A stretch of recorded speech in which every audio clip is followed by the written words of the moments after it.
മാങ്ങ അച്ചാർ ഞാൻ വീട്ടിൽ ഇങ്ങനെയാണ് ഉണ്ടാക്കുക. ആദ്യം ഇതുപോലൊരു മാങ്ങ ചെത്തി കഷ്ണങ്ങളാക്കിയതാണ് ഇത്. അതിലേക്ക് നമ്മൾ പാകത്തിന് കല്ലുപ്പ് ഇട്ട് കൊടുക്കുക. കല്ലുപ്പ് ഇട്ട് കൊടുത്താൽ നമ്മളിപ്പോൾ ഇന്ന് ഉണ്ടാക്കിയ നാളെ ആകുമ്പോഴേക്കും ആ കല്ലുപ്പിൽ ആ വെള്ളമൊക്കെ അരിഞ്ഞ് മാങ്ങാക്കറിക്ക് ആവശ്യമുള്ള വെള്ളം അതിൽ തന്നെ ഉണ്ടാവും. ചൂടായ എണ്ണയിലേക്ക് നമ്മൾ 2 കഷ്ണം കായം ഇട്ടിട്ടുണ്ട്. കായം ഒന്ന് മൂത്ത് വരുമ്പോൾ നമ്മൾ കുറച്ച് ഉലുവ ഇടണം. ഉലുവ കരിയാതെ നോക്കണം. തീ നന്നായി കുറച്ച് വയ്ക്കുക. ഉലുവയും ചൂടായി കഴിഞ്ഞാൽ നമ്മളത് വാങ്ങി വയ്ക്കുക. അതതിൽ നിന്ന് മാറ്റണം.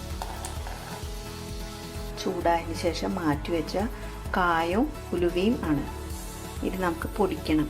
വറുത്ത കായവും ഉലുവയും നമ്മൾ എണ്ണയിൽ നിന്ന് മാറ്റിയ ശേഷം ആ ചൂട് എണ്ണയിലേക്ക് നമ്മൾ മുളക് പൊടി ഇടണം.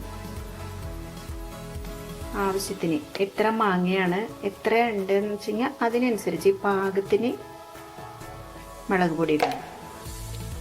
മുളക് പൊടി എണ്ണയിൽ നന്നായി ചൂടായി കഴിയുമ്പോൾ അതിലേക്ക് നമ്മൾ കഷ്ണങ്ങളാക്കിയ മാങ്ങ ഉണ്ടല്ലോ അത് അതിലിടുക.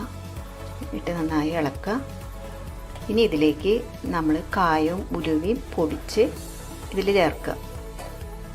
ഇതിൽ ചേർത്ത് കഴിഞ്ഞാൽ ഞാൻ മിക്കവാറും രാത്രിയാണ് ഇത് ഉണ്ടാക്കുക അച്ചാർ. കാരണം രാത്രി ഇത് നമ്മൾ തയ്യാറാക്കി വെച്ച് ഉലുവയും കായവും പൊടിച്ചതൊക്കെ ഇതിൽ കൂട്ടൊക്കെ ചേർത്ത് പാകമാക്കിയ നാളെ രാവിലെ ആകുമ്പോഴേക്കും ഇത് ഉപ്പും എല്ലാം പാകമായിട്ട് നമുക്ക് കഴിക്കാനായിട്ട് റെഡിയായി കിട്ടും. നമ്മൾ വെള്ളം ഒഴിക്കരുത് അച്ചാറിൽ. വെള്ളം ഒഴിച്ചിട്ടുണ്ടെങ്കിൽ അധികം നാളിരിക്കില്ല, കേടുവരും, പൂപ്പൽ വരും.